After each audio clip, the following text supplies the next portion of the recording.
El día viernes de la semana pasada, la Comisión Nacional de Valores y BIMA dieron a conocer la incorporación de 9 ETFs para lo que es la operatoria en el mercado local, tanto con pesos como con dólares. Particularmente creo que es una noticia que va a cambiar el mercado financiero local, que va a ser mucho más accesible la posibilidad de invertir a muchos inversores que no tienen idea del mercado de capitales, que no saben evaluar una empresa y que no tienen por ahí la posibilidad de andar siguiendo día a día el comportamiento de las empresas para saber si las tienen que comprar o vender. Estos instrumentos, los ETF, lo que permiten es con un capital pequeño armar una cartera diversificada entre muchos activos. Hay muchos ETF distintos, hay más de 5.000 ETF cotizando en el mundo, algunos apalancados, otros para jugar de manera inversa y otros que replican índices, otros que replican distintos sectores de mercado o otros que replican alguna industria en particular. Los ETF que vamos a analizar, o el que tiene más importancia en el mercado norteamericano, es el SPY. El SPY es un ETF que sigue o replica el índice del Standard & Poor's 500. El Standard & Poor's 500 es un índice que representa las 500 empresas de mayor capitalización bursátil, las más grandes e importantes de Estados Unidos. Este índice va variando todos los trimestres, dado que las empresas presentan resultados financieros y para formar parte del índice tienen que cumplir determinadas condiciones, tienen que ser siempre las mejores. Si aparece una empresa que tiene rendimientos mejores, este índice se va a alterar, va a salir la empresa que haya tenido peores resultados y se va a incorporar una nueva.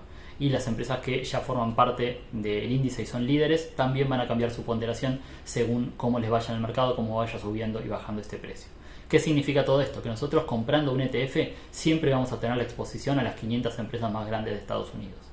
Si lo analizamos en el último año, el rendimiento de este ETF, del Standard & Poor's 500, fue del 22,25%. Eso no significa obviamente que todos los años vaya a rendir lo mismo. De hecho, el rendimiento promedio va variando a lo largo del tiempo. Hay años donde se rinde de manera positiva, años donde rinde de manera negativa, y en los últimos 10 años el promedio fue del 15,87%, o sea, menos de lo que rindió el año pasado particularmente. Si lo analizamos en un término más amplio, en los últimos 50 años el Standard & Poor's 500 tuvo un rendimiento promedio del 10,83%, con años donde rindió por encima y años donde incluso pudo haber tenido rendimientos negativos desde 1970 hasta el 2020, que fue cuando se midió esto.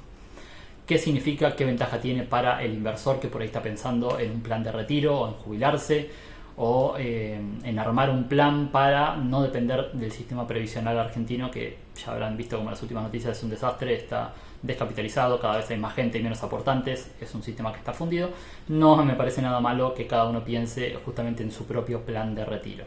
Y una alternativa puede llegar a ser invertir en este tipo de fondos comunes de inversión. Si estamos hablando de que en los últimos 50 años el rendimiento promedio estuvo en torno al 10%, podemos hacer la suma o el cálculo de lo que podríamos llegar a acumular con varios años de inversión y acumulación de dinero en este instrumento. En primer lugar, si nosotros ahorramos tan solo $100 por mes, en un año tenemos ahorrados unos $1.200, que ya es una suma bastante más considerable. Si lo ahorramos de manera lineal y no lo invertimos, algebraicamente, si hacemos $100 por 12 tenemos $1.200. Si hacemos lo mismo por 10 años acumulamos $12.000. Ahora, con un rendimiento del 10% anual, si nosotros esos $1.200 que ahorramos todos los años los vamos invirtiendo, el rendimiento del 10% sobre $1.200 invertidos son $120, por lo cual, por no hacer absolutamente nada, nosotros habremos tenido una capitalización sobre ese dinero invertido, una ganancia, si se quiere, de interés que va a estar puesto en el mismo precio del activo. O sea, no es algo que vamos a cobrar, sino que va a estar en la revaluación del ETF. Entonces ya finalizado el primer año tendríamos aproximadamente unos $1.320. Y al segundo año, ya cuando aportemos también $1.200 más anuales, seguimos acumulando y teniendo rendimientos mayores. Por lo cual, en un periodo de 10 años, si de manera lineal nosotros solamente ahorramos $12.000, invirtiéndolos con una capitalización del 10% anual, una rentabilidad del 10% anual, habríamos acumulado unos $22.237. Es prácticamente el doble solamente por tener un 10% de rentabilidad.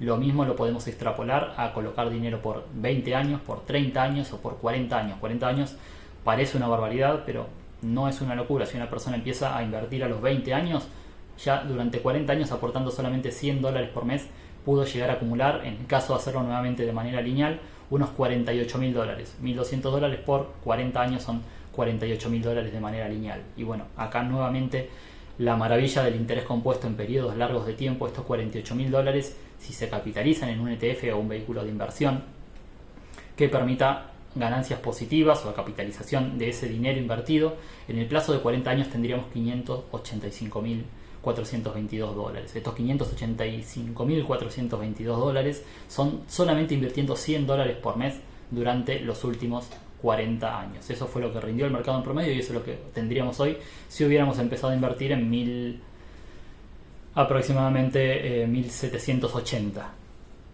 De ahí hacia ahora hubiéramos acumulado ese capital, o si nuestros padres hubieran hecho eso, hoy tendrían esa linda suma en la cuenta bancaria y se seguiría capitalizando a lo largo del tiempo, con la ventaja que en algún momento, si nosotros tenemos acumulados unos $585.000 y se sigue capitalizando en torno al 10% anual, todos los años nos empezarían a sobrar, si se quiere, unos $58.000, por lo cual si lo sacamos a 12 meses son unos $55.000, perdón, unos $5.000 que tendríamos para mantener nuestro nivel de vida sin necesidad de tocar el capital invertido. Esta misma suma o esta misma cuenta la podemos hacer por ahí con aportes mayores, con $20.000, perdón, con $200 ahorrados por mes en lugar de 100, al plazo de 40 años, en lugar de juntar $48.000 de manera lineal, hubiéramos juntado unos $96.000.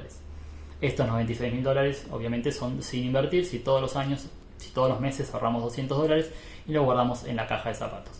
Todo eso invertido nos daría, con una capitalización del 10% anual, $1.170.000.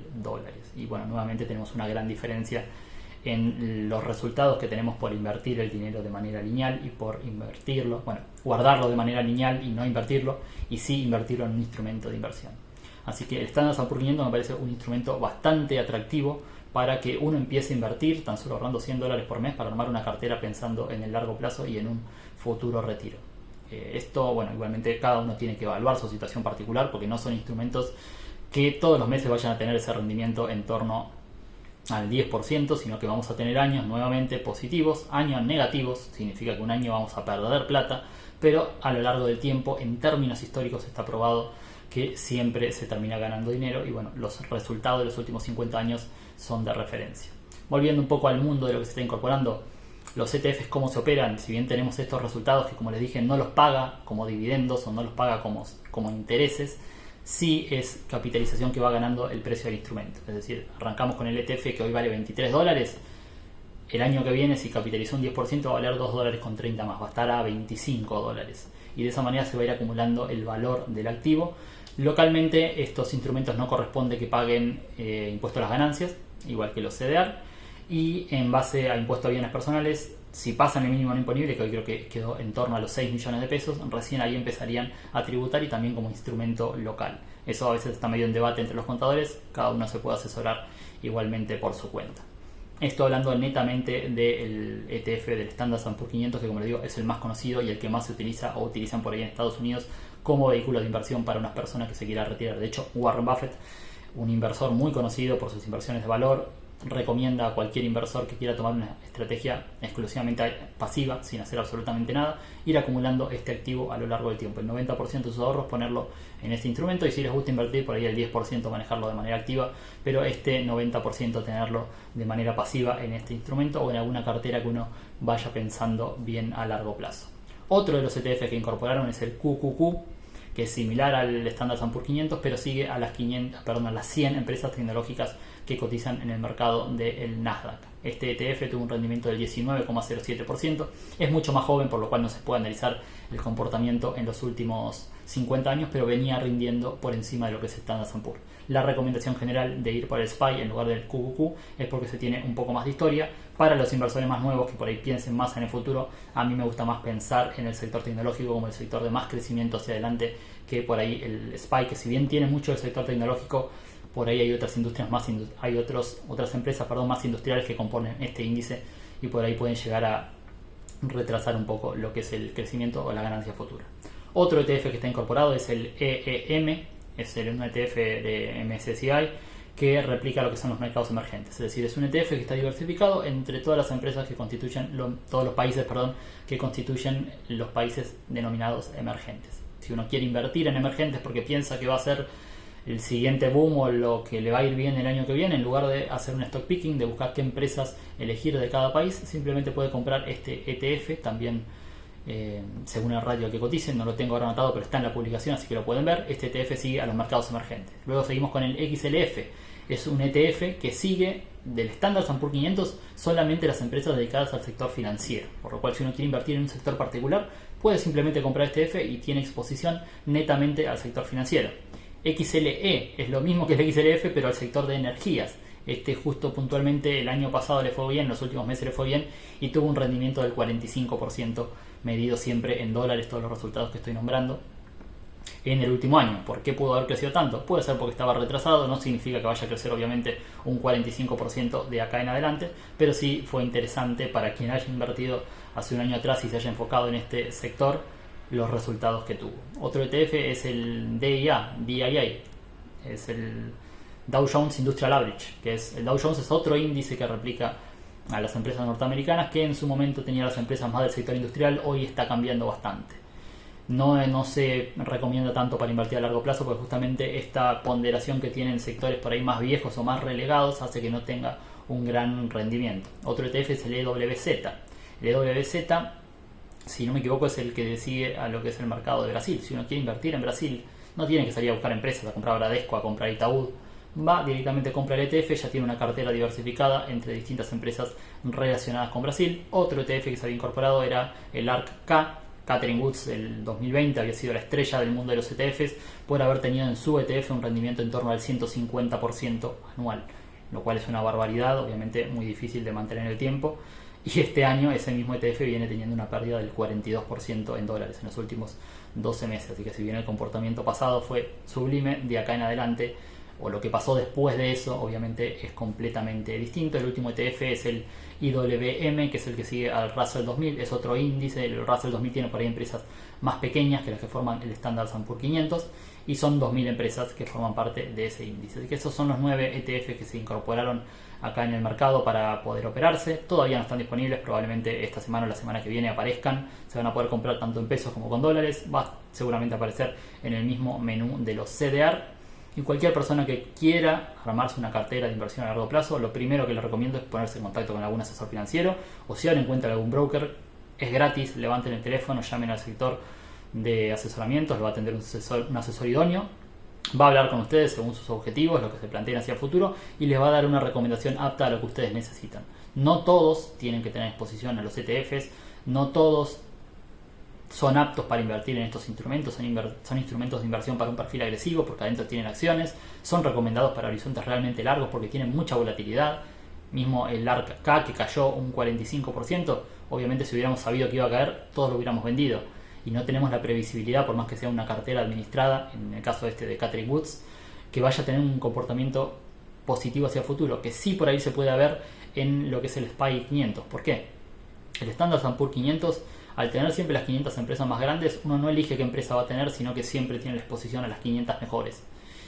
Y siendo más que nada Estados Unidos un país sumamente capitalista, las empresas buscan ganar dinero. Entonces siempre van a estar las mejores y uno puede sinceramente confiar en que eso a largo plazo va a tener un rendimiento positivo.